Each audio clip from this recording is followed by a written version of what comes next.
বিদায়ী সপ্তাহে দেশের শেয়ার বাজারে সূচক ও মূলধন বেড়েছে। ৫ কার্যদিবসের মধ্যে ৪ কার্যদিবসই সূচক বেড়েছে। বাজার মূলধন বেড়েছে ৮,০০০ কোটি টাকার বেশি। এদিকে শবে কদর ও ঈদ উল ফিতর উপলক্ষে আগামী ১৭ থেকে ২৩ মার্চ পর্যন্ত টানা ৭ দিন বন্ধ থাকবে দেশের ২ শেয়ার বাজার।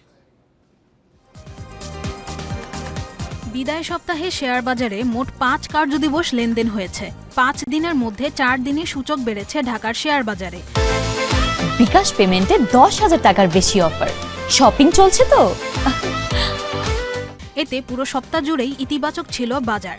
সপ্তাহ শেষে ডিএসইএক্স সূচক আগের চেয়ে ১২৭.৫৬ পয়েন্ট বেড়েছে, অবস্থান করছে ৫,৩৬৮ পয়েন্টে। এছাড়া অন্য দুটি সূচকও বেড়েছে। প্রথম কার্যদিবস বাদে বাকি ৪ কার্যদিবসই লেনদেন বেড়েছে।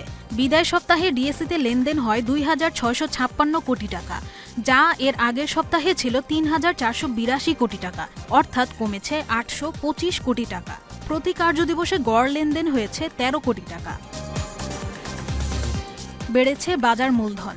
গত সপ্তাহের শেষ দিনে বাজার মূলধন ছিল ৭,০৬,৯১২ কোটি টাকা। তার আগের সপ্তাহে যা ছিল ৬,৯৭,৯৫১ কোটিতে। এতে সপ্তাহের ব্যবধানে মূলধন বেড়েছে ৮,৯৬০ কোটি টাকা। বিদায় সপ্তাহে হাতবদলে অংশ নেয়া ৩৮৯টি কোম্পানি ও মিউচুয়াল ফান্ডের মধ্যে দর বেড়েছে ৩২৪টি শেয়ারের, কমেছে ৩৮টির এবং অপরিবর্তিত আছে ২৭টি প্রতিষ্ঠানের শেয়ার দর। সপ্তাহ জুড়ে সবচেয়ে বেশি লেনদেন হওয়া প্রতিষ্ঠানের তালিকায় প্রথম অবস্থায় উঠে এসেছে ওরিয়ন ইনফিউশন, দ্বিতীয় সিটি ব্যাংক, তৃতীয় অলিম্পিক।